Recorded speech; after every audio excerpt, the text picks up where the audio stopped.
Well, good evening, everybody. It's a pleasure to be back. George Morgan here at your service. It's PSGL, it's Wednesday night, it's Spain tonight as well. Lots on the table, lots of battling. The title contest is still alive and kicking. And Jack, it's only taken us 10 rounds. We're on the 11th. It's all to play for.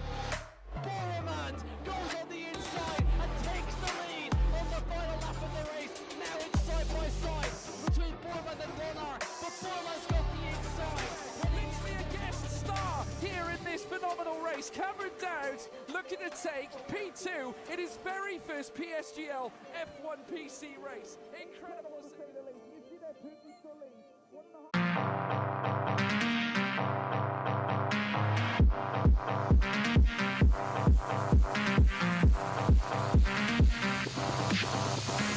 Cocaine in my nose, got rose in my cup though. Started climbing my phone, she got me locked in on cup though. Cocaine in my nose, got rose in my cup though. Started climbing my phone, she got me locked in on cup though.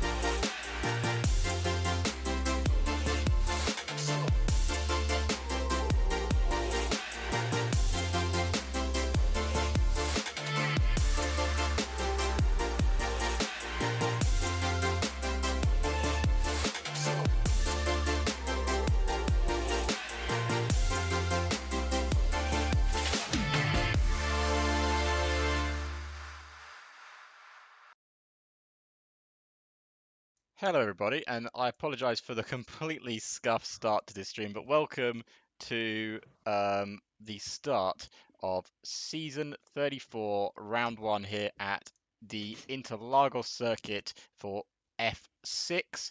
I am your host and main commentator, Deflington, or Alex, depending on how you want to call me, and I'm joined by my co-commentator and presenter, Josh. How you doing, Josh? I'm really good, thank you, Alex. It wouldn't be a great session, would it? If we didn't have a couple technical difficulties getting here, but we're here now, and that's the important part. It seems like there's been a slight issue with the lobby setup here. Everyone seems to be in agreement that a mistake was made. Perfectly fine. It gives us a chance to properly introduce ourselves. Yes, I'm Josh, JGM. Call me whatever you like. I'm all for it. It's my first time here on PSGL. It's Alex's too, I believe, correctly, yeah? It is, yes. I don't know how you could tell that, but I'm pretty sure we're having a lobby restart immediately, which means I can bring out the face cam screen, which we haven't seen yet, while we have Beautiful. a quick lobby restart. So, hello everybody. You can see me on screen. Hello. Josh's one should be working. There it is. There's Josh. There we go. And it's gone again. It'll come back eventually. Don't worry about it. No. Yeah. No. Yes. Yeah. Yeah. Yeah, that works. Yeah. It works. It works. It's There a you bit go. scuffed, but it works. It's fine. It's just a bit of a technical problem, but it's just teething problems at the start of the season. That's all it is. Yeah, I mean, every single commentator duo has to get through problems together, and there's no more I'd rather go through than with you, Alex. Oh, you're but too no, kind, sir. You're too kind. That's all right. We're at the Autodromo Jose Carlos Pace circuit.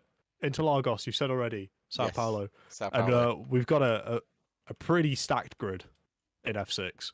Some of these names probably shouldn't even be in F6. They should be quite further up the divisions. But I'm more than grateful to have him here. It'll be good fun to commentate on. which is what I'm really looking forward to.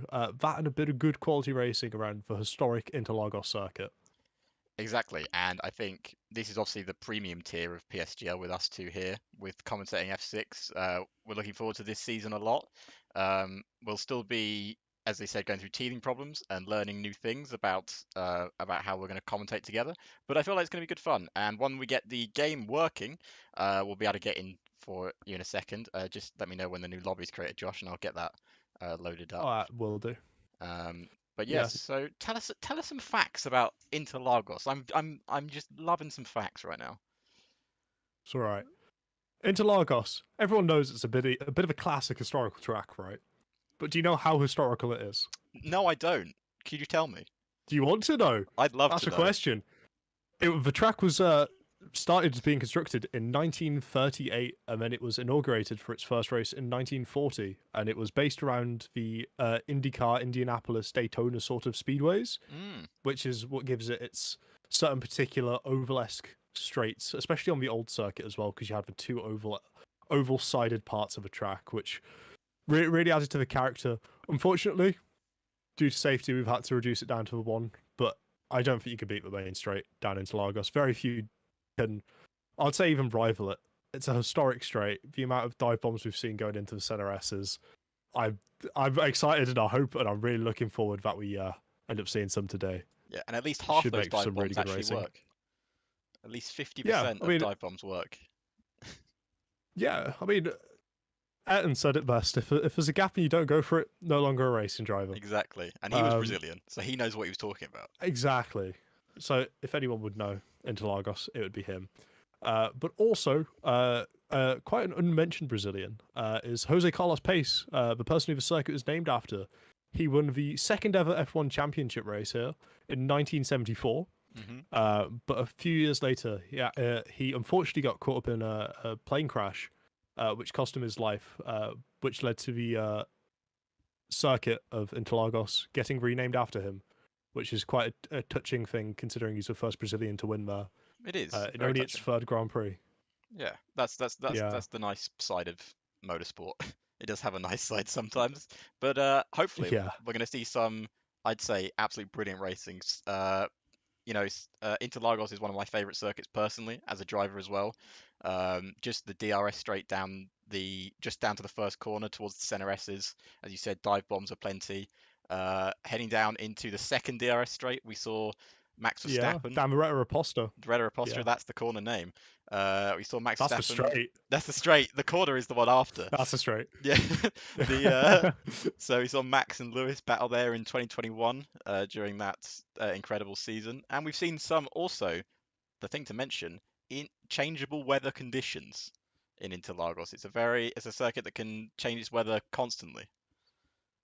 Yeah, I mean we've seen it throughout history. It's one of those circuits. Fun fact as well. Another fun fact. I'm going through my checklist here. Interlagos actually means in between lakes.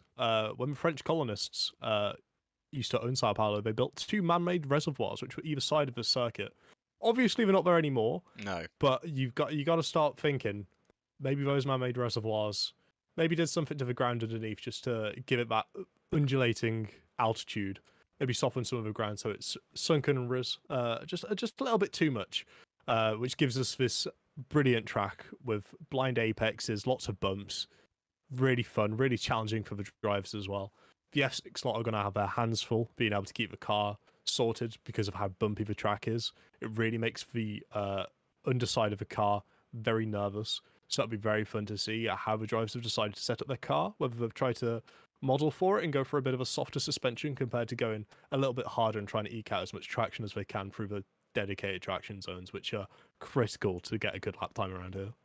Yeah, with the changes obviously into 2023 from 2022, the game is very different. Drivers have had to adapt to the fact that there's actually grip in the cars now to help you through these traction zones. So setting up your car is actually super important now because if you get it wrong, you will just have just like a ridiculous amount of traction. You won't move anywhere really. That sounds stupid, but you won't because there's just too much grip in the rears and just it won't help you. Tire graining very important as well. It's not a circuit that is historically heavy on your tires, but with the added value of tire graining in this game, so your tires will drop off after a certain amount of laps, like they do in real life. They will eventually come back to you, but it'll be interesting to see what the drivers do there. Hopefully, we see some differing strategies. We don't want to see a boring medium to hard tire strategy. Someone jump on a two-stop. Go for a soft medium medium. That's my sort of strategy. Would love a little cheeky two-stop here for the start of the season, mixing it up a little bit. Maybe doing a bit of an Alex Albon and trying to make their car as wide as possible. That's what I But like. nevertheless, I do believe the lobby's got started now, and I believe we'll be chucking it straight into qualifying. Of course, it's the short qualifying format, so they'll have 18 minutes to set as best lap time as they possibly can. Track records are a 1:10.54 set by, can you guess who? Is it Max Verstappen? It is not Max Verstappen. It's close. It's Valtteri Bottas. Oh, of course. That was my next guess. Big number 77. Yeah, hopefully we're going to be able to see some lap times around that, maybe challenging a little bit lower. But regardless, we know what Interlagos is like. We know it's phenomenal to watch the cars go around here. We know it's very, very technical through certain parts, especially that middle and end sector. They're very critical to the lap time, and I can't eke us out enough. But the ground effect that these cars have now in this game, you can feel it. You can feel the cars turning. You can feel it. It really genuinely molds the car to the driver. And a lot of these drivers here are using rigs, and they'll be able to feel the car starting to lose that little bit of balance coming out of some of the corners because of the way the track undulates. And as Murray Walker said very famously, the track's appallingly bumpy for all the right reasons. For all the right reasons. It gives us some brilliant races. But yeah. We've got a full grid for the starting race, which is fantastic to see. Yes. We've got the likes of Timo Kupias, who are very quick. We've got Dustin Vincent as well. Now, I had a good friend of mine, Nathan Richards, currently commentating the F2 race. But obviously, you don't want to leave to check that out because we've got the entertainment factor right here.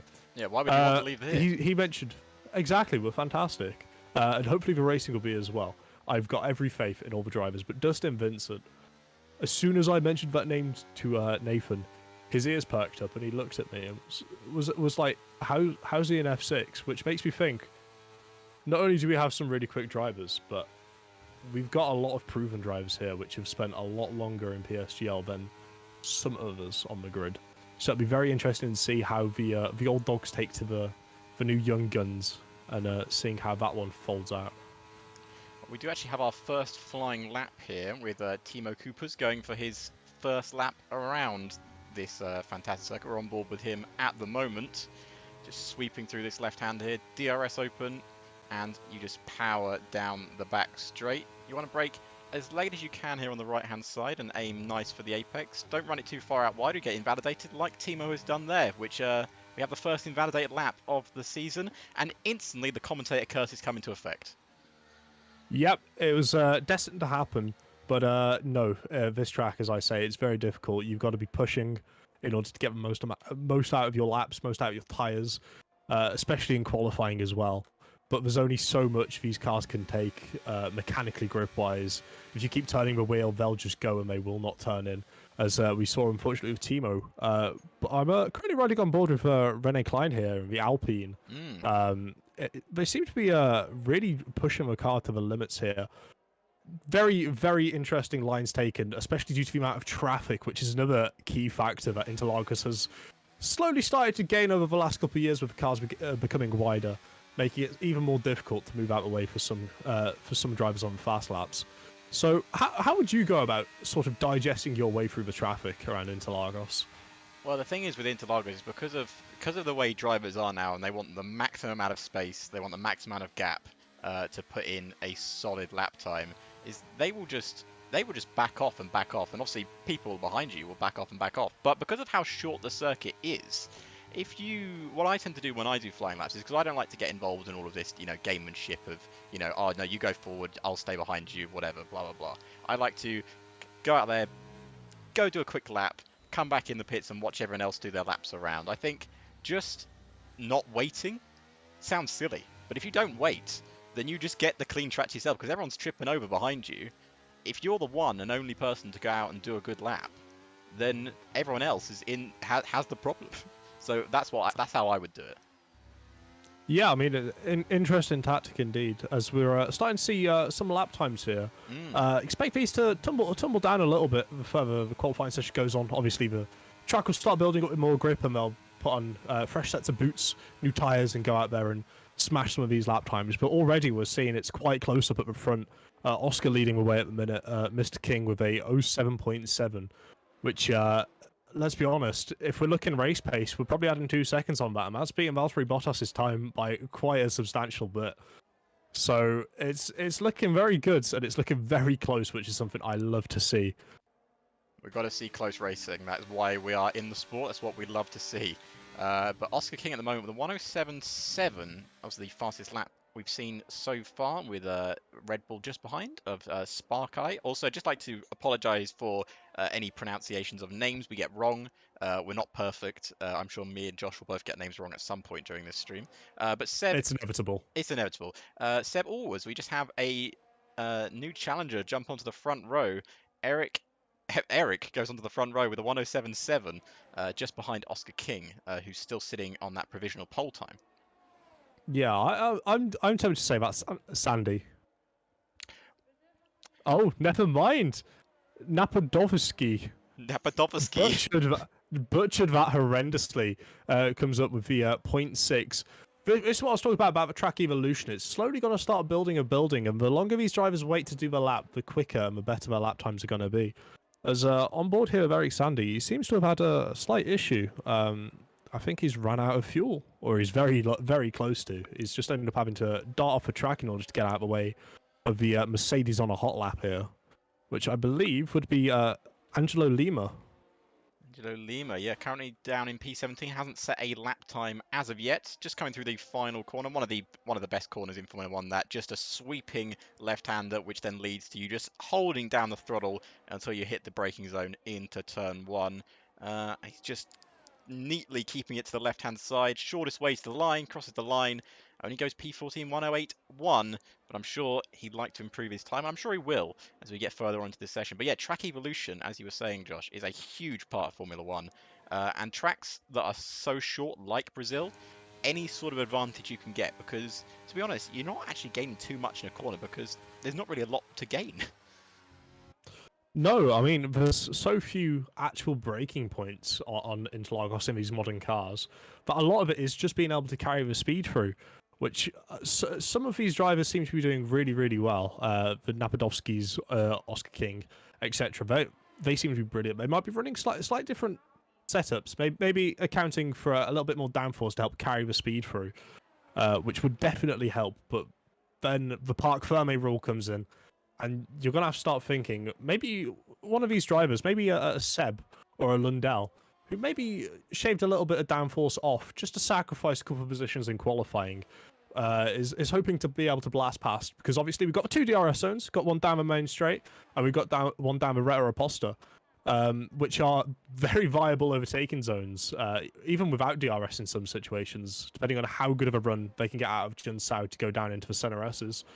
But we're going to have to start seeing how this plays out, because through my time casting other F1 games, other games in general, I've noticed that the players seem to keep strategies to themselves a lot. Now, not necessarily tyre strategies, but more setup-wise.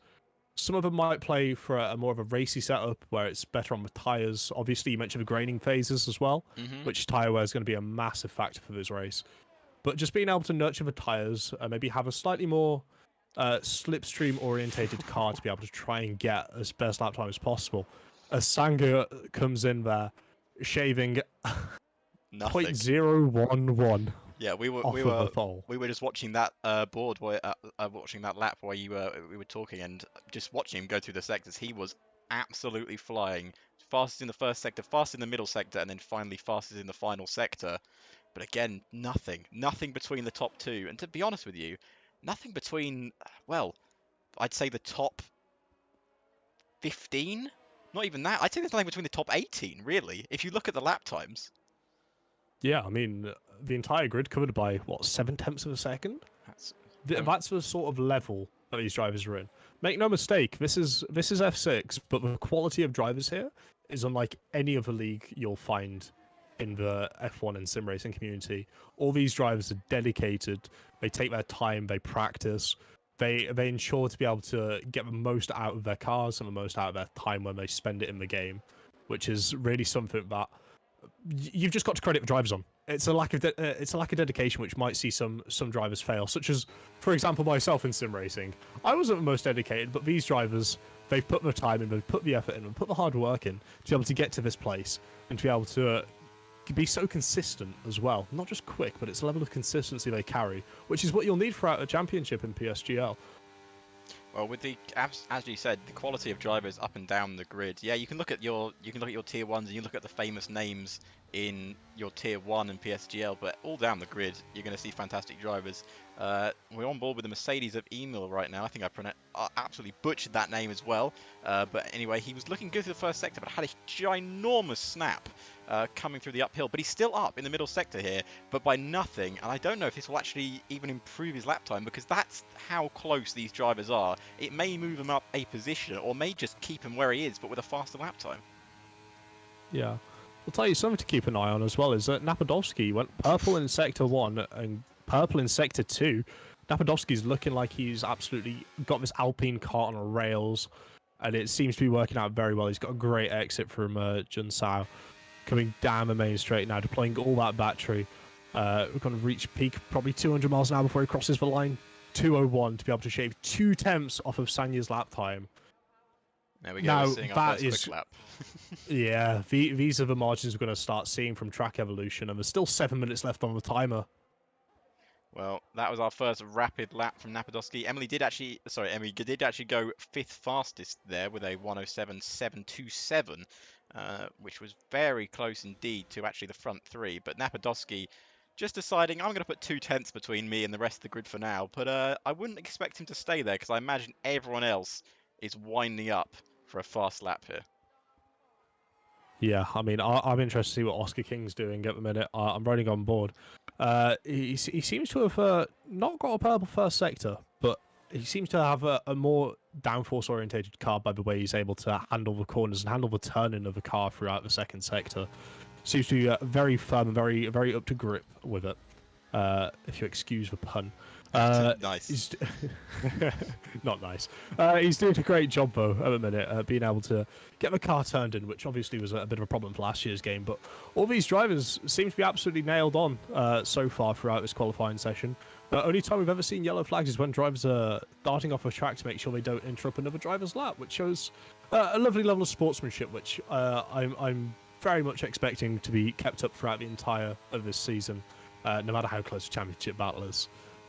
Oscar, As you can see, Oscar, lap yeah, doesn't improve. it doesn't improve. Maybe it was a used set of soft tires. Maybe he saved a set for the race. But regardless, he's invalidated this lap going through the center S's, so that's no hope there, especially with the battery almost fully drained. Well, battery usage around this circuit, even though it's so short, is very, very high. You've got to be careful, especially in the race. But two people that did improve, Stephen, I think Fruha, puts it onto the front row with a 107.5, and it's just a 10th off of Napadovsky's time. And Seb putting it 4th on the grid in his Aston Martin with a 107.675, as he improves as well. So times are tumbling here, and I expect to see a lot of movement in the next few laps of this session. We got the Williams driver just coming to the pit stop. I thought he was going for a flying lap, but I've caught him at the wrong time. Yeah. Right. So we're about 5 minutes out from the end of the qualifying, but I'm gonna be a bit risky, and I'm gonna ask you for a prediction. Oh, For your pole sitter, not the top 3, because that's gonna be near most impossible. These drivers are almost impossible to separate. if I was But going do to you reckon you can pick one? If I was going to go for a pole sitter right now, the money would be on Napadovsky, because he is on pole by 2/10 second. I say that Dustin Vincent's just gone 3/10 faster in the middle sector, and I might change my opinion as he comes to the line. Let's see what the Red Bull driver can do. He's currently 15th. He's gone into Oh. the pits, and I wonder why he's done that. Maybe saving a bit more. He didn't want to show his hand, which is always a bit of a risky move. But maybe he didn't have enough fuel to get to the line. Oh, I mean, potentially, but regardless. Oh, it's a being bit of able huge to avoid- crash! Sorry, Oh. El Puma has just crashed into I think it's a Red Bull down the back straight, and what has happened there? And both Sparky and Puma are out of the session. Our first DNFs in qualifying. And there must have been some... That's where the gamesmanship starts to turn nasty right there. Yeah, hopefully we won't see too much more of that throughout the league and throughout our time, especially in this race. But it's sometimes unfortunate accidents happen, and that's just the way the cookie crumbles, unfortunately. I'm sure there was nothing intentional by either driver on either part. Maybe jostling for a bit of track position, got a bit too carried away. But something we do have to point out here is both of the Ferrari drivers have come out next to each other. And there's teams. Don't get me mistaken, the constructors title is a thing in the PSGL, but there's a very clear rule which states that we're not allowed to slipstream off of each other in qualifying. So it'll be very interesting to see if Adam, the Ferrari further back, is going to try and maybe potentially use him as a slingshot and use for slipstream and potentially try and prod the rule a little bit. But regardless of that, we've got Napadovsky out on a flyer here. I think he's slowed down. I think he's going for another warm-up lap. He's building it up. He's getting there. He's building the tension. And this is what it is. I mean, realistically, you want to save it. You want to be the last one to cross that line to give yourself the best possible chance. And personally, for me, that's why I think Napadovsky's going to get the pole. He seems to be very well at managing the space around him on the track.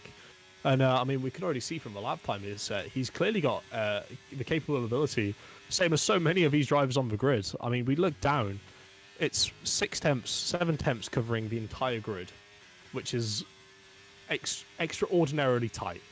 And honestly, I just want to get into the race now. This is going to be some cracking racing. Nice, quick, fast-paced, exactly what we want to see. I think this is the closest grid I've seen in a long time as a commentator. I just want to mention that the Mercedes did put themselves onto the second row of the grid, third fast with 107.586, missing out on the front row by literally nothing at all. Yeah. But Napadovsky is warming up for a flying lap, and I think he's about to send one. We're just going to watch the Ferrari here cross the line to finish their final flying lap of qualifying. Where does it put them? Puts them on the front row. They miss out on pole by less than a tenth of a second, but Napadovsky thinks he can put more of a gap between. Let's see what he can do on his flying lap here. Yeah, this is insane, insanely close. As he's reaching 202 down to the Retroposter. Going for the double left-hander here, trying to get a great start to Sector 2, but there's a bit of traffic up the road. Hopefully the Alfa Romeo in front is going to be able to see him and move out of the way in time as the car kisses both the apexes perfectly there. Sometimes you've just got to sit and watch these drivers because the amount of concentration they must have to be able to hit all these apexes and use the entire length of the track. It's truly magical. This Alpine car looks like it's on absolute rails, and Napadovsky looks like he's going to be on for an absolute worldie of a lap time here, going half a tenth quicker for that second sector. Deploying all the battery coming out of Jun Sao. Nice and easy on the traction, no wheel spin whatsoever. Pops open the DRS, took it nice and close down to this left-hand line to minimise the distance possible as he advances his lap time by 200ths of a second. Is it going to be enough? Oh, I don't know if it will be. Steven Froha is improving on his lap time. Dustin Vincent's just put in a lap to put himself 5th fastest there. He did have a lap time in him, as we were proven on his final lap of qualifying. But here comes Steven Froha. He was up in the first sector. Is he going to be up again? It's so important. Adam, on the other hand, was holding something back. He's just gone on pole position with a 107.394. That's taken pole away from Napadovsky. Steven Froha has now 2 people to face. He's got a purple middle sector. We're going to come out the final corner now. Jung Sao, DRS is enabled, keeping to the left-hand side. Can Steven Froha take pole position here? And he can't. He just improves by a tenth of a second, which isn't enough to put him any further places up. Is there anyone else improving on their lap time? Seb is improving. He's up in the middle sector. Can he jump himself a bit further up? I don't know. These times are tumbling. Everyone's getting closer and closer. Everyone's putting in better and better laps. As Seb is able to improve his lap time, but only by a tenth. It won't be able to gain him too much more ground, but he does secure his place ahead of Emil in the 5th place in the Mercedes. As we can see, the rest of the cars coming across the line to finish their lap. Daniel Gorowski is up on his middle sector. He puts his time in for P6. Ooh. That's a very good lap time considering where he was on the grid. There's only one car left to come into the pits, and that is Alvaro Fernandez, and he boxes, can't improve his lap time.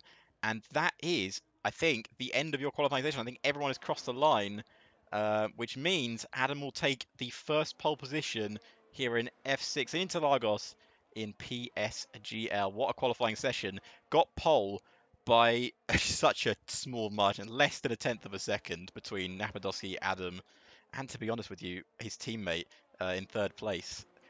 Less than a tenth separates the top four. A thousandth of a second separates the top two. That's less than a blink of an eye. Like, that is phenomenal. The level of competition, this has set a benchmark for the rest of the season. F6 is going to be the place to be because this is going to be such a tight championship battle. I can already sense it.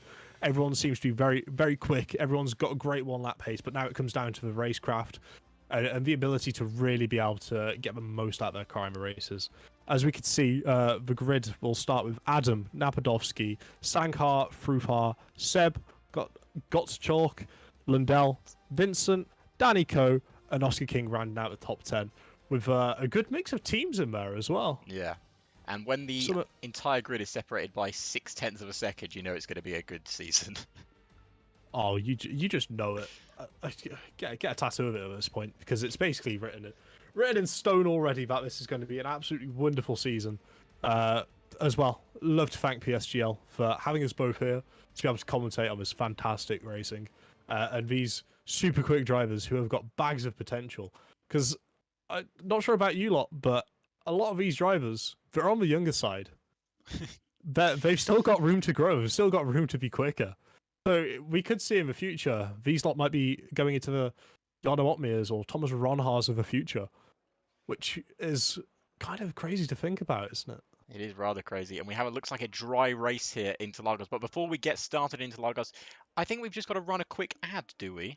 Well, who are we sponsored by here today at PSGL? I believe it's GT Omega. Beautiful, great quality, well-crafted chairs. But I believe I probably can't do the explaining as good as the video can. So I feel like it would be better if we just rolled the video. We got a video to play for it. I think we do. I believe we do. I think we do. Right. Well, let's quickly play a video and we're back for the start of the race.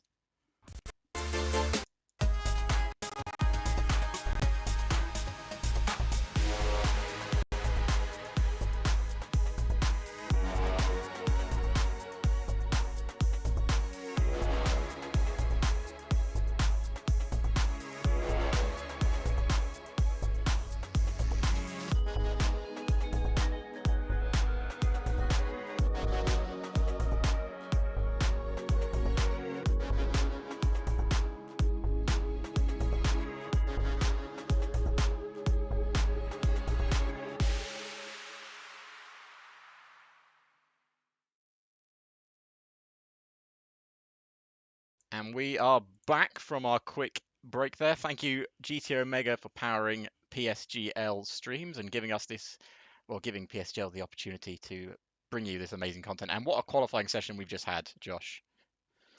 Yeah, the race is underway. Oh, the race is underway. Jesus Christ! Why we not have a? We don't have a formation lap. That's my bad.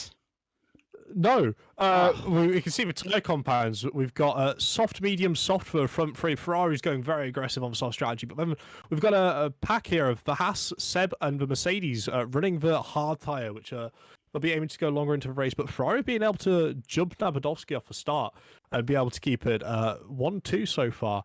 Are we going to see maybe a bit of team play coming towards these guys in the near future? I would imagine so. I do apologise for not seeing the start of that race, but there you can see the positions gained here. So Adam keeping the lead, and then Orion Sangre takes one position. Napadowski is in third. But yeah, what a start we had there that we didn't see, but imagine it in your head. I'm sure it was great. I'm sure you saw it, Josh. It was pretty good. Yeah, Napadowski just seemed to get a little bit too much wheel spin off the start. Other than that, it was very, very straightforward. Everyone got away fine. It was all perfectly clean. But it does appear like we've got an incident down the back of the grid here with Timo potentially spinning on the exit of John Sauber. I don't think there was contact, but I could always be mistaken. Falling down to 20th there. That's not been a good start. Oscar down to 19th. Yeah, maybe that's who, if it was contact, maybe that's who the contact was with, as we see Sparky as well now, having a little incident there, going wide on the center S's, as AWS gives us some very generous strategies, but none of them seem to be starting on the soft tyre, like the Ferraris have. Maybe there's a bit of potential for a bit of leeway. I mean, obviously Timo's now at the back of the grid in the soft tyres, but you mentioned these tyres have graining phases. I've seen these hard tyres last round into Lagos for a good 25 laps and seem to still have a little bit of life left in them. Maybe maybe these hard tyre runners are just trying to vie for a bit of track position. I hope the medium tyre runners end up backing up the soft drivers later on in the stint. Yeah, the way we see tyres work in this game, I think you'll see later on. I've driven a lot of tyres in this, a lot of tyre strategies in this game, and these probably hards runners, if they were careful, probably take them, do an Alex Albon, do 35 laps on them. They genuinely will come back to you at nothing I've ever seen in terms of Formula 1. But as you can see, there's a bit of a gap building now between the front three and the rest of the grid. DRS is now enabled, as we see a battle going on in the background. I believe that's the Mercedes going up the inside. He's had a bit of a tap there, but they're still going around. Oscar King gets a 5-second time over speeding the pit lane. I think he might be retiring from the session if people do that. But if not, that's a huge mistake, and people did not want to be getting 5-second time penalties. It's a horrible thing. Yeah, there's nothing worse than having to just sit in your penalty box and wait out a penalty. But, you know, sometimes the crime fits the punishment, and trying to get an advantage in the pit lane, whether it's on purpose or not, it warrants a 5-second penalty. But as we can see here, the Ferraris working together really effectively, not really holding each other up, being able to pull out of the DRS range of Napadolski, which will probably just increase this. But we can see the front three being able to pull away from the rest of the pack. It's quite impressive. Napadolski's being able to keep such close distance, not quite within DRS, but close enough just to be able to maybe get a little bit of whiff of a slipstream going down the Retro Imposter on the medium tyre. Yeah. I feel like tyre strategy is going to be a huge part of this race. I think it's a very interesting thing here with obviously Napadolski behind the two Ferraris. Now, the way that I'm sure they'll be looking to run this race, the Ferraris, is they'll probably have a strategy based on, well, if Napadolski pits, then one of you pit and one of you stay out. They're going to be working a lot together because Napadolski's teammate isn't even on the grid. I don't believe the Alpine is on the grid. Oh, no, he is. He's down in P15. I couldn't see him there because my eyes are bad. But we have an overtake here up the inside, the Alfa Romeo of beautiful little move. Mercedes. He still managed to hold it around the outside. He's still wheel to wheel here. This is going to be brilliant. If he can hold it all around the outside, doesn't have the grip on his tyres. Mechanical grip just giving out there as Angelo keeps up 13th place. 3 laps on soft tyres, and you know, it's going to be crazy to say they're already going to start feeling that graining phase.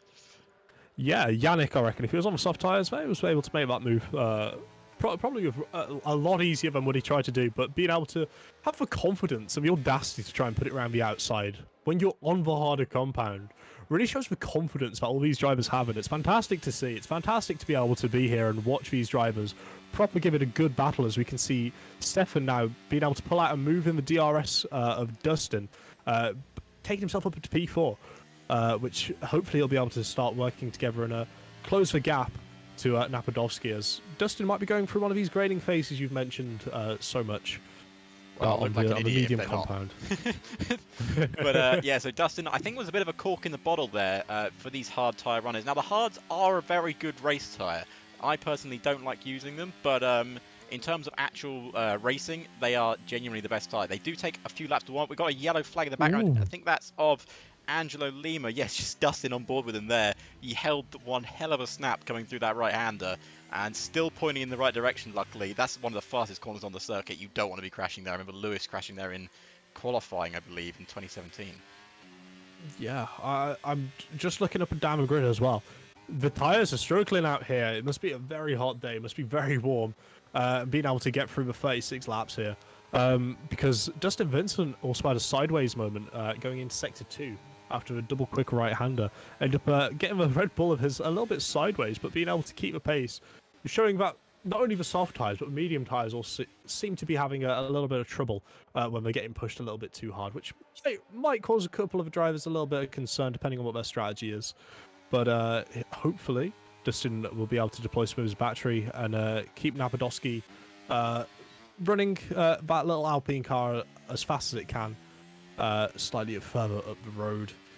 as the gap still seems to be the same between P4 and P3.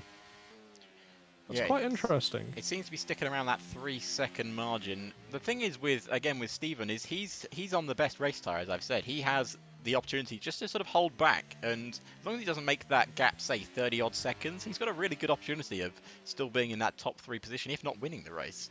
Something I would like to mention about the Ferraris up here, it does seem like the softs at the start of the race were the correct choice, but it looks like Napadowski is already lining up for that overtake for second place. And the immense power of Slipstream in this game, I think he's going to get past both of them here. He's gone for one. Can he get both of them into turn 1? The Ferrari defends to the inside. Napadowski goes through, and he's down the inside of 1 and 2 Ferraris. But Adam keeps it around. Oh, they've been squeezed in the middle, and Napadowski gets knocked out of both of them. And both Ferraris back into first and second. What an absolute brilliant set of racing we have here. As here comes Napadowski again. He can't get past them. The Ferrari switch places again. And it stays 1-2 for Ferrari. What a race we're already seeing here on lap 7. That was fantastic. Oh my word. Not only being able to defend from the Alpine as well, but also being able to do that tactical switch there, which I'm sure was on purpose, as Adam has so much more of his ERS saved up by being able to run in the slipstream. But now he's been able to get ahead, and he's starting to burn the ERS while we're seeing Aaron not use as much ERS through the middle sector as he was originally, which is obviously going to be able to pull his teammate along, and they're working phenomenally well together. But Napadowski's here in the slipstream again. It could be all over. Could be all over again. And the absolute power of Slipstream is being proven. The Ferrari pushing as much as he dares. Can Napadowski go for the double again? Oh, they're really squeezing each other there, the Ferraris. It's a proper team play going on. And arguably, maybe that was just on the limit. Napadowski, if I was him, I'd be getting absolutely frustrated in the pit, in the box right now. But the Ferraris are just working so well together. And Napadowski can't do anything unless he goes round the outside. Not here, surely. There wasn't enough room. He backs out and he lives to fight another day. No, these while all this is going on and these Ferraris are boxing in the Alpine, keeping Napadowski behind, you're going to have to keep an eye out for Dustin Vincent, because we know Dustin's very quick on his day and a very consistent driver who will absolutely send a dive bomb down if he sees an opportunity to be able to get past Napadowski, because the rest of the grid's starting to close back in here. All this squabbling at the front's only just caused more problems. Maybe Napadowski's going to have to start worrying about what's behind him more than what's in front of him rather soon, with these medium tyres slowly wearing a little bit quicker than the hard tyres which are behind him and Dustin himself. As we're coming down the main straight again, are you ready for a slipstream? I think we're ready for round 3. Napadowski trying once again. His rears are really giving up already. He was sliding through the middle sector of the circuit. The Hasses switch places. Can Napadowski find a way around the outside? Those softs working so well for the Ferraris as well. Just parking it on the apex. This is absolutely brilliant stuff, watching these fantastic drives fight. As we said, it's only F6. This looks like F1 at the moment. Can Napadowski get around the outside? He's got the slipstream. Can he get brake late enough to force his way around the outside? And once again, Adam just parking that car so beautifully. Napadowski can't find a way past. And this is fantastic in defensive driving right here. Napadowski sits behind for another lap. Yeah, someone's obviously took Checo's Ministry of Defence book and decided to hold it up for the Scuderia here. Sorry, Vincent, just losing the back end we're there. seeing a little bit of a shuffle there, which is what I was mentioning earlier about Vincent and the Red Bull. Seems to be going a bit wayward sometimes through that middle sector. And Daniel was able to get a little opportunistic snatch there and get up into P4. That's the last thing Napadowski wants. I don't want to say the words again, but Napadowski's got the slipstream and 20% of battery left. Both the Ferraris have 50% ERS, so they're going to be looking to deploy maybe a little bit more, just to try and keep Napadowski behind and not let him bother him too much. Yeah. As Napadowski rather wisely decides to not go for a move down this straight here, try to look after his battery a little bit more, as Daniel has 82% left. He's overall. going to have a good run though here, He's just out of the second corner. Look at that run he's had. He's had so much more acceleration out of that corner. Can Adam brake late enough? Napadowski trying to fight around the outside. He's going for the switchback of dreams and doesn't get anywhere close. But here comes Daniel, though. Daniel's been closing in silently for the last few laps. And we've seen Napadowski's rear end really struggle through this middle sector. Daniel, on the other hand, is absolutely enjoying it. Up the inside! Oh! Sends Napadovsky. What a dive up the inside. It was What a completely dive. clean. And Is he going to be able to keep the pace?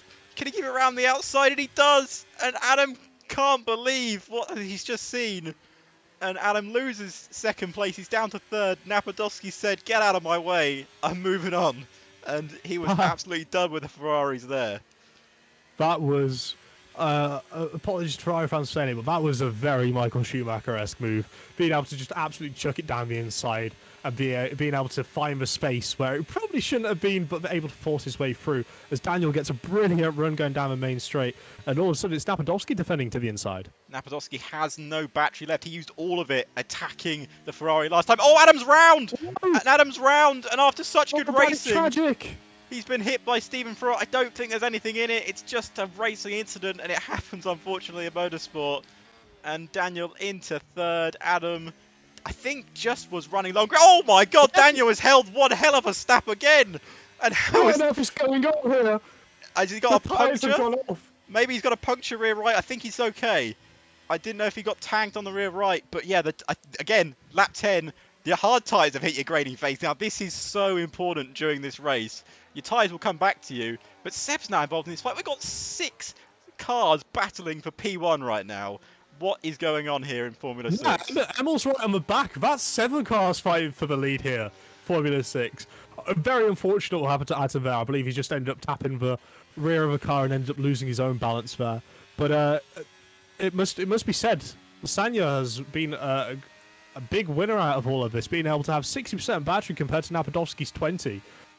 Being able to keep on these soft tyres and probably eke him out for a couple extra laps here because he's saved so much battery, thanks to the brilliant teamwork that Adam was able to put in for the Scuderia. Oh, As we go. Sorry, just lost his rear end there coming through the right-hander. He's going to have a run here on the Ferrari. Can he go up the inside? No defence. The Ferrari can't put up a defence. No DRS, no ERS left. And that is him past. But can he get another run here? He's right behind Napadovsky. Napadovsky won't move out of the way. They're pushing each other through the corners here. And the Ferrari can't find a way past. Unless, can he throw one up the inside like Napadovsky did to his teammate? Oh, as he almost loses the rear end. And my goodness me, I think those soft tyres have had their day. They're screaming for the sweet release. We're on lap 12 already. It's not only that as well. We've seen moves all up and down the grid. There was a brilliant battle going on for P9 with the McLaren and the Williams. Williams unfortunate to lose out as these soft tyres now getting drifted through corners because of the amount of where the poor tyres are going through. They must be screaming in agony, begging to be able to come into the pits. But we're going to keep on board with Sanya here, I reckon, because he seems to be using his DRS to keep going. He's going on for another lap. Is he going to send one up the inside? No, he decides to wait. He's smarter than that. You don't want to send one up the inside there. You just get a clean run out of this final corner, and he'll dump his battery now. This is the perfect opportunity to retake the lead off of the Alpine driver. He's so far back, but look at the slipstream he'll get. Can he get close enough in the braking zone? No, he doesn't. He stays behind for another lap, as I think everything's starting to calm down here in Formula 6.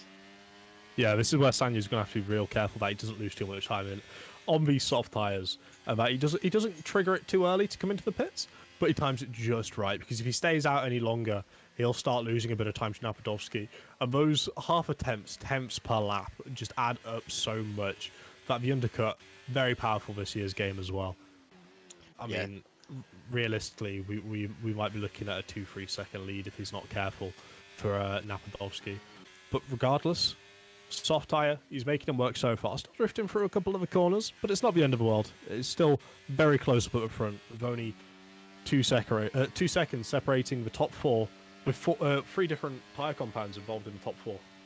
It's absolutely brilliant. This is the sort of racing we want to see on a day-to-day basis. We've actually got an overtake going on behind, actually. I think Puma is going to have a go on Danny. He looked like he was close enough. He doesn't get close enough on this occasion. There's only a few drivers that have pitted. I think Timo pitted onto a set of mediums, but he was struggling towards the back of the grid anyway. Haven't seen any of the top runners pit apart from Adam, who's put on the medium tyre due to, unfortunately, a very unfortunate spin that probably has ruined his race. But we'll see if he can get back Never say it. never. Never say never. never. It is motorsport at the end of the day. It's sim racing. Never say never, because anything can happen. But one thing's for certain is these tyres for all these drivers are going off the cliff. they're starting, even the medium runners are starting to drift around some of these corners here with the rear end sliding, begging, calling out for any grip possible. The tyres must be reaching in excess of 100 degrees Celsius here to be able to get the tyres to slide that violently through some of these corners. So the Ferrari has a big snap. Sorry to interrupt, but he just, I think that might be the cliff. Those tyres may have hit it. He's dropped almost a second to Napadovsky, but you can see he's dumping his battery now. He doesn't want to lose that DRS advantage he has on the Alpine.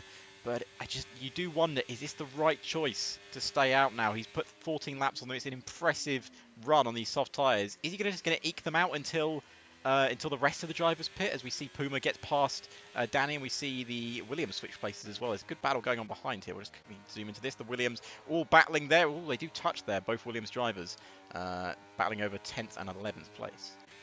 Yeah, I wouldn't want to be in that team debrief if that gets any more feistier. But I believe what we might be looking at here is the soft tyre runners might be just trying to eke it out for another couple laps and then just go onto the medium tyres, because so far the mediums held up pretty well. They've started to show a little bit of wear, a little bit of sliding throughout the last couple laps, but very manageable. It just depends on whether the driver feels comfortable and confident enough to be able to run with such a slippy tyre, with so much tread worn off the tyres towards the end of a race, compared to being on the hard tyres, which, for the most part, had a little wobble about 10 laps ago, but they seem to be working brilliantly now. As we can see with Daniel, he's able to get perfect traction out of the corner, nice and early on the throttle, full power. He's been able to absolutely send it through some of those middle corners in the track. Ooh. As we can see, Dustin comes into the pits. Along with Napadovsky, both of them pulling in. I think Dustin was going to plan to carry on, but he saw Napadovsky dive and thought, I'm not making a mistake for just losing position on a late pit stop. So both drivers now in, going onto the hard tyre now, the only tyre they could really go on to. They don't want to commit themselves to a two-stop strategy. So where are they going to come out on the grid? I think they're going to come out just... Napadovsky might come out ahead of this AlphaTauri Aston Martin battle. I think that is important for his race. If you can pull ahead of his teammate and of the AlphaTauri, and I think he's just done that. But Dustin, on the other hand, he's caught behind them. Yeah, it's unfortunate. He'll have the aid of DRS, but sometimes it's just not enough. It's very unfortunate timing. Split decision call there in order to follow into the pit lane. Worked out brilliantly for Napadovsky, but not so much for Dustin. As we can see, Sandy there having a major off, having to DNF, which is very unfortunate. But Sanya is dumping his battery this lap, used 20% of it on this lap alone on the soft tyres, as he comes into the pits from the lead of a race. As we're going to see the hard tyre runners taking the lead and being able to show what they're really made of. I think the Ferrari had to pit. They had to respond to Napadovsky's pit stop. And the question is now, where are we going to see him come out? He's put onto the medium tyres, and that is to the end of the race. I think Napadovsky, he might come out quite far ahead here, as Napadovsky into turn 1 now, heavy braking zone into the center S's, and you think you might get the advantage, but the pit lane does open up a lot. Can the Ferrari get in front of Napadovsky? We're going to come see right on the exit now. He doesn't, but he will get ahead of the rest of this pack. Dustin not making up any places, but the Ferrari has been undercut here by Napadovsky. Yeah, and we do have to think about this as well, but Napadovsky's on the harder tyres, so he's going to have to make a good move in order to be able to defend the position for as long as possible. Because inevitably, he's going to end up having to run away on the longer-lasting compound. The tyres will just last longer and he'll be able to pull away, similar to what he did on the medium tyre.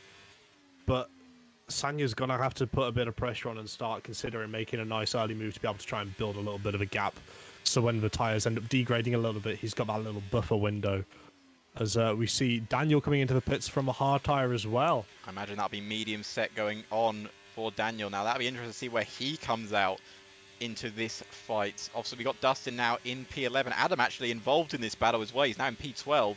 But here comes the Ferrari. This is for net race lead. Doesn't go past Napadovsky yet. He wants to stick out for the next DRS zone. They've comfortably come ahead of the Haas driver. And where are we going to see? Also going to see, where is Vincent going to come out as well? Is Vincent going to get out in front of the Haas? It's very close between them. And I don't think he has. He can't find a way through the middle. And Adam doesn't want to fight that around the outside. So Dustin loses out to the Haas. But Adam goes up the inside. The cold tyres for Daniel here. Daniel pushes him to the left-hand side. very cleanly indeed. Adam goes up the inside, but he's not close enough to do what was done to him by Napadovsky. And Yeah, he keeping thought on about it. Napadovsky and Sanya here, having to make their way through a bit of traffic of Yannick who hasn't pit yet. Yannick very politely moving to the outside there, allowing both the drivers to get through, continue this fantastic race for the lead. As Alvaro Fernandez gets a little bit of snap on his rear going through the exit. So the Alpine car will have DRS here as well, but it'll be interesting to see what sort of line Alvaro takes here, whether he's going to stick to the outside as he's doing now, or whether he's going to try and hang it around the outside. I think Very wisely chooses just to back off there. those 18-lap mediums were not going to allow him to do that, but here comes the Ferrari, net race lead. He's going to go down the inside here, DRS enabled, and he's just going to shoot past Napadovsky and take the net race lead. Jumps himself into 4th position, but the cars in front of him yet to pit in this race. Napadovsky down into 2nd. Now, there should be no worries for Napadovsky fans, because he's on the harder tyre. His job now is just to stick with the Ferrari. The Ferrari's tyres will go off eventually, and then he'll get to sweep past. But he can't, obviously, doesn't want to wait till the last lap to do it. I'm sure he has an opportune moment, and I'm sure he's thinking about all of this while driving. And that's insane to me, that these drivers can think about everything they need to while also racing a car. Yeah, it takes a phenomenal amount of just capable hands. I'm going to use the term, because a lot of these drivers have got loads of little different fidgets and widgets on their wheel, whether they're able to twist, turn, press, pull, whatever, in order to change certain modes, differentials, brake biases, and whatever. But it's key for Napadovsky now to run his own race. He needs to try and keep within the DRS of Sanya, but not end up burning out his tyres by staying so close behind. Because inevitably, Sanya's going to end up coming back to him towards the end of this race, as long as those tyres are well looked after from Napadovsky. But someone else who might be very interested to see how the tyres go is Dustin Vincent, as Adam seems to have fallen back a little bit now. Dustin on the hard tyres as well as Napadovsky. Only 2 in the top 10 who are on the hard tyres, which will be very interesting to see how that plays out. See whether it was better to go for a safe tyre, which will provide a consistent amount of grip, such as the hards, or maybe go for a little bit of a riskier, slightly initially quicker, but ends up wearing out an awful lot sooner, as we saw in the first stint mediums. Well, yeah, that is very interesting indeed. Obviously, it depends what the temperature's like. We obviously don't have, unfortunately, in the cockpit, in the commentary box, we have no indication on what the weather is like. I can tell you it's sunny. That's about the limit of my knowledge. Stick my hand out the window and say it's nice and warm. Yes. So Alvaro Fernandez finally pits on his 20-lap old medium tyres. Sanga is still not into the lead of the race yet. Danny Coe's still yet to pit in this Grand Prix. He's done 20 laps on those medium tyres. I believe that's the tyre he started on. And Napadovsky, as you said, just running his own race at the moment. About 5/10 between the two. And, you know, I'm sure everyone watching today has watched some F1 esports before, watched some PSGL, and they'll know that this is just boiling up until we get to the final couple of laps, and they will just go crazy. Everyone will just start pushing like mad, and we're going to see some absolute fantastic racing like we did when the tyres started to go off earlier on in the race. Yeah, this is definitely a growing phase of a race. Everyone building up to the penultimate 5-6 laps where we're going to really start deploying a lot of battery. As both drivers saving an awful lot of battery on that lap, which it really goes to show the quality of driver where they know how to ERS management and how to battery deploy match, which is something that we'll quite often see in the likes of the LMP1 and the hyper cars and the pushed pass Indy cars, where they try and match it with the cars behind to keep that sort of advantage going.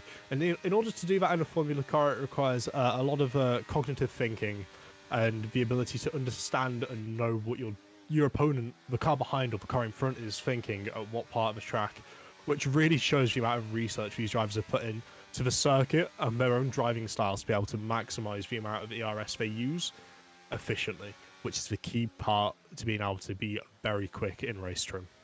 Absolutely, absolutely. Lap 22 of 36. Got the battle for the front. Napadovsky versus Sanga. Daniel sitting nicely in P3 at the moment, just waiting and watching this battle up front. Both Hasses sitting 3rd and 4th. Dustin doing a good job in 5th, but he's got the Mercedes right behind him, who actually might have a run coming out of Jun Sao and down the back straight, and I think that's what's going to happen. Adam currently sitting in P8 with Seb in P7, also involved in this fight. Three-way fight for P6. Let's see how this turns out. As we're going to see the Mercedes go up the inside. Yeah, I've seen it all before. Dustin losing out there to the Mercedes. He might lose out to the Aston Martin as well. Seb up the inside. Can he break later? And he can. Seb into P6. Also, did we just see that Emmy sets the fastest lap of the race there? Yeah. Yeah, it really goes to show about the quality where Emmy's able to push on these medium tyres. And obviously, the fuel's less in the cars, but you wouldn't have necessarily thought that the amount of fuel being burnt off in the 22 laps would have been enough to warrant the difference between tyre compounds, which is very interesting to see in this year's game. It's very interesting to see, especially on a track like Interlagos, where the weight really matters. And we'll see that over the course of a race, the less fuel, the less tyre deg, the quicker these cars will go. So it'll be very interesting to see if anyone's able to pull out enough of a gap to maybe sacrifice their a chance at maybe having a bad pit stop to be able to try and get a fastest lap point. Because obviously we've got the point system in PSGL, but it's a little different compared to the normal F1, where the top 10 will all receive points, but first place will get 16, second place 12, third place 10, fourth place 8, fifth place 6, sixth place 5, so on, all the way down to P10 getting 1 point. And fastest lap does get a point as well. Yeah, as long as it's in the top 10, fastest lap gets a point. So Emil here looking very pretty here. Potentially backing himself an extra point for the championship, which I'm sure Mercedes will definitely need after Lima has had an unfortunate race so far in the... I believe that's for Lewis Hamilton Mercedes, isn't it? The yellow one. Yes, I believe so. As Timo puts a cheeky pass down the inside there. I wouldn't count Amy out of P4 or P3 at the moment. They seem to be very quick on this set of medium tyres, and both Hasses running in formation at the moment. I think we're still going to see a possibly multi-car battle for the lead of the race as we're on lap 24 of 36. And I just looked down at the map, and there's quite a large train behind Timo of cars there. Not in the points, but still battling like they're battling for P1, which is what we want to see here for one. Yeah. To give a little bit of context to that little trolley train going on, Timo went down the inside of Lima, and Alvaro Fernandez tried to put it down the inside there as well, as we see a pass for the lead there. Napadowski DRSing past. He's decided that this is the lap to go for it. He's decided he's done behind the Ferrari, and maybe he thinks that that's the point that he should pull the trigger. Ferrari driver maybe just got caught up by it. Danny sets the fastest lap of the race on a set of soft tyres, 109.6. He was the one that did 20 laps on his mediums and then pit onto a set of softs. Interesting that Sanya didn't fight that at all. Sanya, yeah, it's very interesting. Definitely still got a bit of pace in those medium tyres, that would leave me to believe. But as I was saying before, I was so rudely interrupted by a brilliant battle for first place. No, I know, I do apologise. Yeah, Fernandez tried to put it down the inside of Cupias and Lima, which of course ended in him getting a little bit of a love tap and losing a rear slightly, which cost him to lose a couple positions. But I believe he's decided to come into the pits and sit on a set of soft tyres. There's still a battle going on here for P12 with Timo and Lima going through that second sector, with Lima seeming to have the pace. We might see a battle for P1 again. I think Sanga didn't really much appreciate the overtake just easily down the inside. Is Sanga going to have a go here into turn 1, up the inside, past Napadowski again? These drivers forgotten they're in an esport race. They're driving like they're on an online race, just swapping places. This is what we love to see. As this is going to invite the Hasses into this battle, as Napadowski looks to retake this P1 position. Surely not. Can he go round the outside? We're just going to lose time. Oh, he can't do it. This is wasted. This is precious time being lost here to everyone behind, because between Seb and Sanga, there's about a second, maybe a bit more. They're in DRS now as well, yeah. So what Napadowski did there is something I don't quite often see in F1 esport racing. I'll quite often see it in ACC, where a car will lift off a throttle before the braking zone. Kind of a lift and coast, but not in a fuel-saving manner, more as in a, I'm deliberately not overtaking you. I could, but I'm not going to. So we can work together to try and pull away, which is what I believe Napadowski's trying to do here, but Sanya doesn't want any part of it. Sanya seems to be all for backing Napadowski up into these Haas cars and trying to get these Haas cars ahead of Napadowski, which could potentially save him the race, because although the medium tyres on Stevens' car are 2 laps fresher than Sanya's, they're still going to be better than having these Napadovsky hard again, compound tyres. up the inside. He's back past Sanga, and this is going to get out of hand very quickly. And Steven is right in DRS range and right behind these two. I'm just a bit concerned about the Haas's ERS usage. It seems to be very low at the minute. And Sanga, can he dive up the inside? Oh, he thought about it, and I thought he was going to send it from quite far back. Lap 27 of 36. Are we going to see racing to the checker flag? I do hope so. Sanga, will he send one up the inside like Napadovsky did to his teammate? No, he's just not close enough on this occasion. Just sticks behind it. But yeah, look, 4 cars are now in the battle for P1, and the Mercedes not that far back. Anyone could still win this race. Oh, absolutely. This has been a fantastic race so far. I'll tell you what has been a huge surprise to me so far as well. Is Puma having a very quiet race, all by himself realistically, but is able to make up 10 positions from his starting position to put himself up into P8. He's had a bit of a devilish tear going through the pack, finding himself P8 and just really running his own race.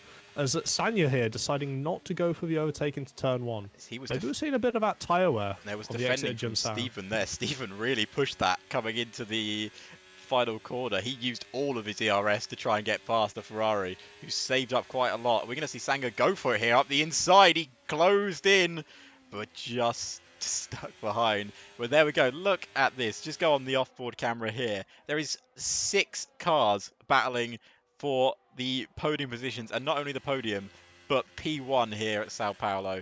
If this is round 1, what are we going to get for the rest of the rounds? I have no idea, but I'm all for it, because this has been absolutely fantastic so far. Not only the 28 laps of racing, but qualifying was brilliantly close. But it's not over yet.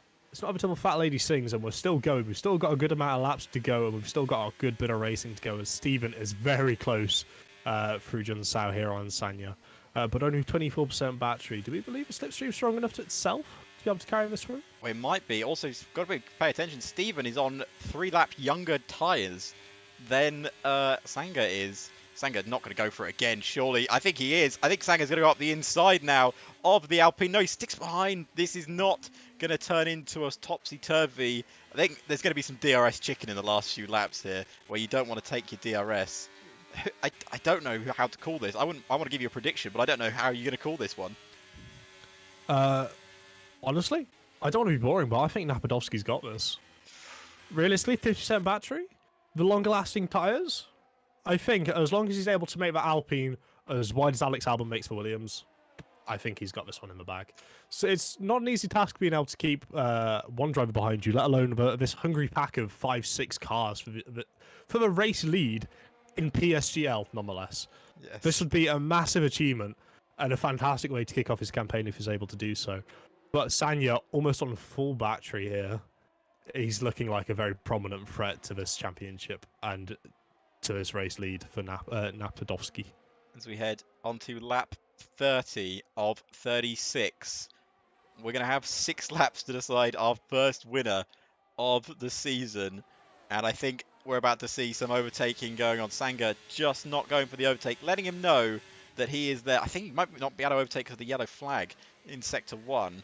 But here comes Steven now. Can Steven put a cork in the bottle and really take away Sanga's P2 that he's worked so hard for? Safety car! Oh! And we have a full-course safety car here in PSGL with 6 laps to go. And what has caused this? I believe that would be the AlphaTauri there. The AlphaTauri. David, I believe he ended up having a failure of some kind. He's had to retire, and it's ended up bringing out a safety car. Well. I just want to say, a lot of people that are, say, P14, 15, 16, all of them dive into the pits. Why wouldn't you? It's a free stop. But go for it. None of these top 6 will be able to do it. That is such a risk to pit at this late stage. Yeah, I mean, potentially maybe Seb might worth trying. P6 at the minute. I mean, realistically, Napadovsky's going to be taking this as cautiously as he can and as slow as possible to try and back up the field to ensure that none of them are able to get a soft tyre fitted. But we see some of these drivers here. Oh really wait, no, wanting to move on. we've got people risking it. No. The top 6 Everyone's all risking it. diving into the pits. They all want the soft tyres, and we're going to get to see some racing. Surely Justin everyone's going to Vincent dive as in. well. Surely And that's everyone. 8. Yeah, everyone's made that decision. Miko, Danny, Adam. Sparky's halfway through the track. Sparky might be taking the lead of this race. Stevens Oh, jumped. no. Stevens jumped the Ferrari in the pit stop. Oh, the Haas crew have done a worldie there. They've jumped Ferrari Lord. into second place. Daniel's going to be having a Charles Leclerc moment on the radio right now, asking why, what on earth has gone on there? Being forced down to P3. Now it's all going to be pure racing and pure ability.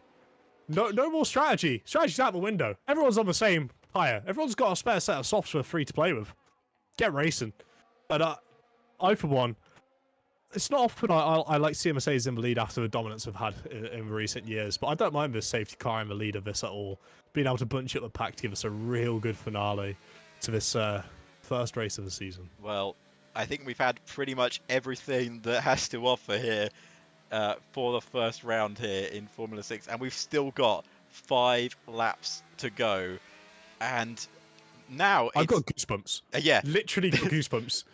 This is now down to, as you were saying, Josh, which driver decides they want it the most, because your soft tyres, the team has done everything they can. The team for Haas have given Steven a real chance of picking up the victory here in the same time, the first season. We've got to realise here that Steven's been given God's gift, but Daniel has been so unlucky. He was running with Steven on his pacer because they had to double stack. He's ended up missing out and going down to P6, which is a huge misfortune for Daniel. But unfortunately, that's the way Formula 1 is. I mean, maybe Daniel could have stayed out and just tried to back Napadovsky up and stay on for as long as possible. The last time we saw a driver do that to great effect, it's got to be years before Pirelli, maybe. Yeah, I think it must be. The real interesting thing I want to know here is, obviously we've got a lot of cars just trying to catch the back of the pack. No lap cars, so we don't have to worry about people having to overtake the safety car or whatever. Are we going to get DRS? Because DRS only turns on 3 laps after a safety car. The safety car will have to come in this lap if there is a chance for DRS, which will open on lap 36. So we will have 1 lap, I believe so, with DRS wide open. I mean, the pack seems to be roughly cleared up now anyway. They've got a couple of slow corners to go through before the safety car decides it wants to come in. Oh. So, potentially. But if we don't have DRS, every single one of these drivers better have their battery fully charged before those lights get going again and before the green flags end up getting waved. Because they'll need it. They'll need every single % of the battery. As we can see here. Frufar doing a little bit of tyre warming through the middle sector in a rather strange place. Rest of the drivers doing the best Kimi Räikkönen impressions, keeping their tyres ice cold. Wait, you're going to need to be ice cold on this restart. There's going to be absolute. I don't know what to expect from this restart. We may have not seen the start of the race, but I'm going to give you my best. It's in. My Let's best get safety car going. Let's start. go racing. It's the safety car is in this lap, and Napadovsky will lead us for the restart of the Sao Paulo Brazilian Grand Prix at Interlagos. I don't know Let's how go to call motor this racing. one. We're going to go motor racing, and this is what we all want to see. Napadovsky has an opportunity to win this race, but so do 17 cars behind him. Napadovsky waits, and there he goes. He's gone right before the start of the line. The Ferrari's got a good jump there on the Haas car. He's going to get him to turn 1. Sanger up the inside of the Haas, dives down the inside, takes back P2. All of that hard work from the Haas team erased in one corner. Seb moving up as well. So does the Mercedes driver. Goes into P4. And we have seen chaos at the start. Napadovsky got the perfect getaway. And people are overtaking all over the place. Down the inside goes Puma on Dustin. Can he keep it up the inside? Dustin tries to keep it around the outside. Can he do it? Can Puma do it?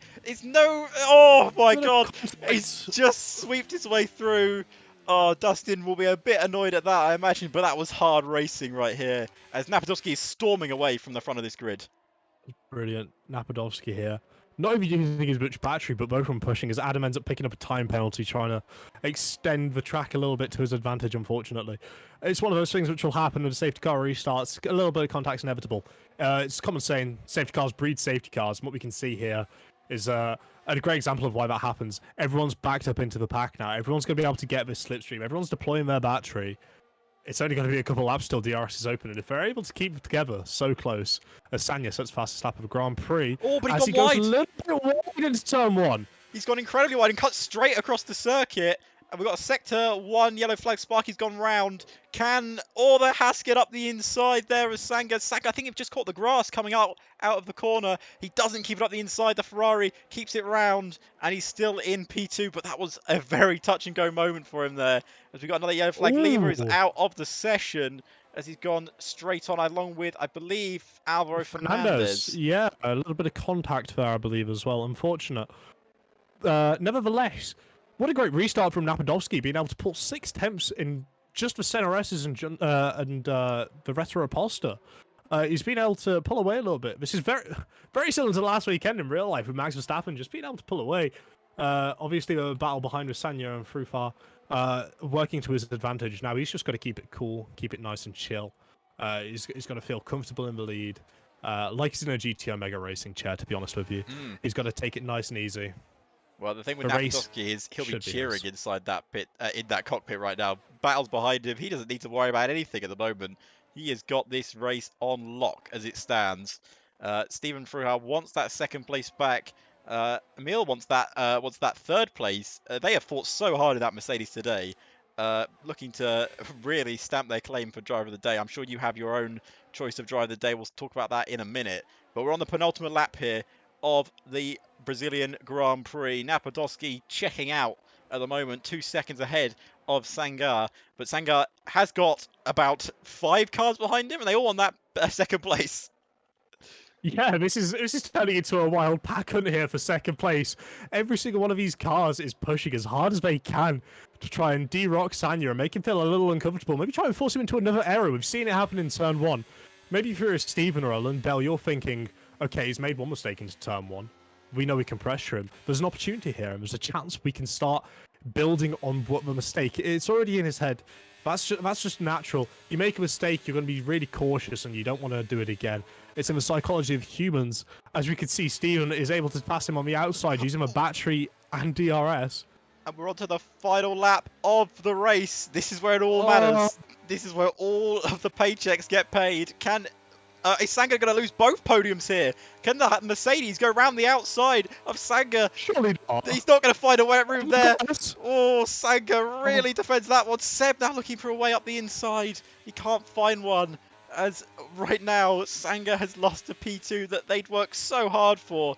But there's still a chance down the back straight. And Seb really pushing this Mercedes through the corners now. It's position changes after position changes. Daniel trying to move his way up the grid as well. Can he get a few more places on the grid?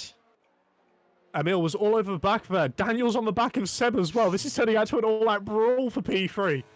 And it's really anyone's game at the moment. Stevens pulled out clearly enough. Oh, Sanga's made a mistake coming out of Junsal. This is Emily's chance to take the place. No ERS for Sanga. Surely not on the line. Round the outside. Goes even round the outside. He's done it to take P3. Is he going to lose P5 as well? Oh, just on the line. He's held on. And Seb loses out by 36,000. Oh, well done. What a great race there from everyone involved. This is going to be a tough one for me to pick driver of the day. I mentioned him earlier, he had a bit of a quiet race, not too much on camera, but El Puma is going to be my driver of the day. Working his way up from the back of the grid. A little bit of fortune with a safety car being able to get on those soft tyres and really put a challenge in, but just carrying a P7 from so far down in such a very competitive grid. Phenomenal, but great mentions there to the likes of Adam, who got very unfortunate with the spin, Daniel as well, and of course, all of your top 10 being able to take away and bag some points, because, oh my word, what a race that was. The game gives driver of the day to the AlphaTauri driver, Janik, but you've got to feel for Sanga as well. He's absolutely fought his heart out today to get on that podium, and just missing out on the line by about a tenth to the Mercedes. And goodness me, if every race this season in F6 is like that, I think we're in for a treat to commentate this, because that was absolutely spectacular. Yeah, I'm exhausted from that. That was such a brilliant race. Everyone played their part, nice, fair. Didn't see anything malicious, nothing like that. It's just been a great, very fair race, and I, for one, absolutely loved it. Yeah, it's just been great. Honestly, there's no other way to describe it. What a great race! What a competitive race! That is absolutely fantastic. Well, there is your final order for today. Napadovsky winning the Grand Prix. Even after that late safety car, he was not phased. Stephen Froha gets second on the grid, finishes in second place. Emil from Mercedes finishing third after starting seventh on the grid. What a race that was from them. Sanger coming in fourth place, Seb in fifth, and you got Daniel in sixth, Puma in seventh, from 18th to 7th, definitely driver of the day. Exactly. Milik Novic finishes in 8th, Dustin in 9th, and your final points today goes to Daddy, who I believe did 20 laps on a set of medium, set on a set of softs, put on another set of softs, and still managed to finish 10th in the race. It just goes to say about the level of competitiveness. Safety car shook up the grid brilliantly, and I'm just lost for words. Honestly, I don't think I'll be able to sleep tonight properly with the amount of adrenaline going through my body after watching that. I've realised It's brilliant. You can't really see me now, but Absolutely it's okay. brilliant. We're back on camera, just trying to see in the light. But yeah, no, that is incredible. I don't know what really to say from that race, apart from thank you to all the drivers, because without them, we wouldn't be able to commentate on such fantastic racing.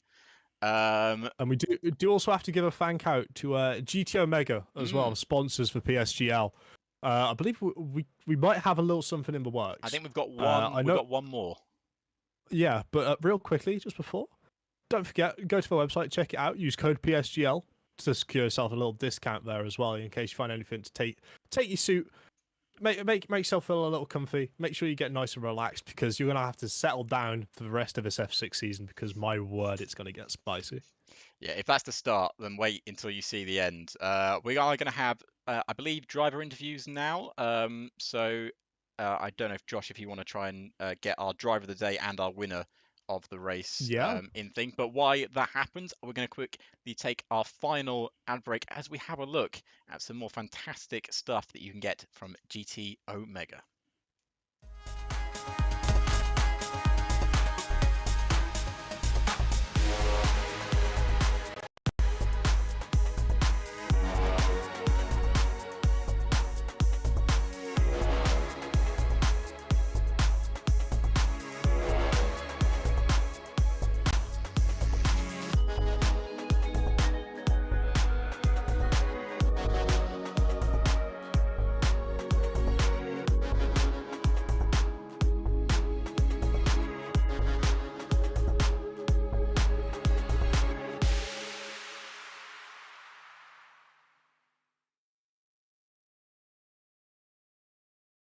And we are back from that. Thank you, GT Omega, once again for that fantastic ad.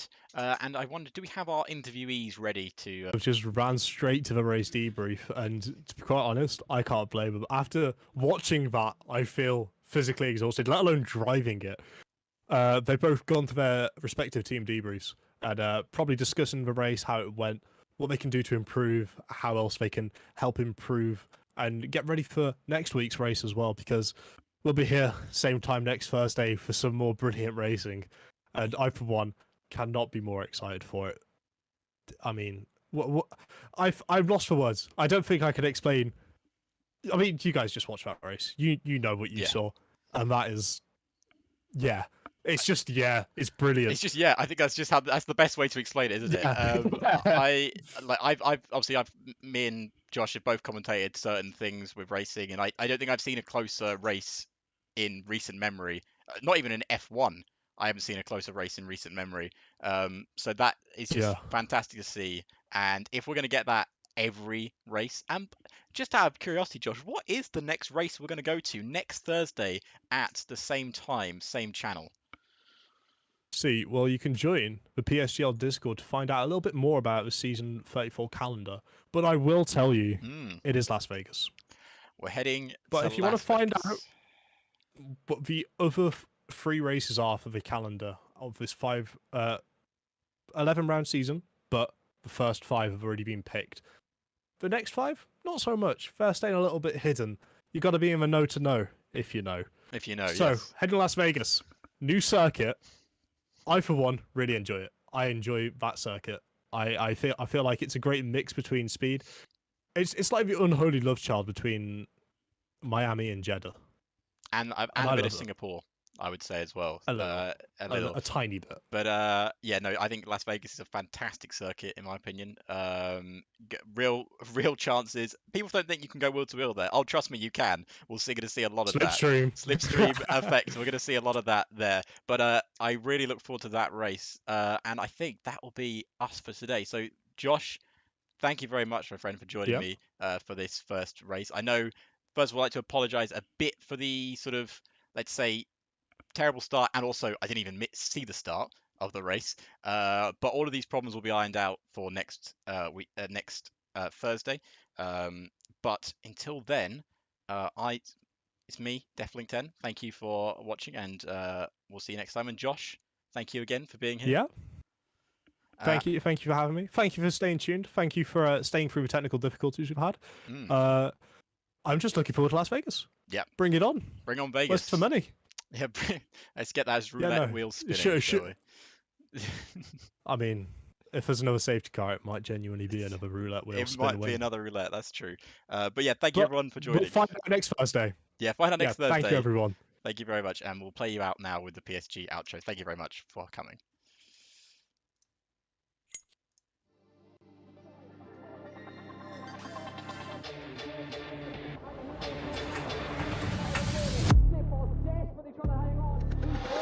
He's got the inside, but up here is through on the left-hand side. Hooks the apex, gets on the power nicely, and that is job done. Jarno Opmeer now to the last couple of corners now. His finest drive, his greatest drive, and he's done it at the Circuit of the Americas. He returns to the top step of the podium. Once again, the GOAT is back. Jarno Opmeer wins the US Grand Prix in a stunning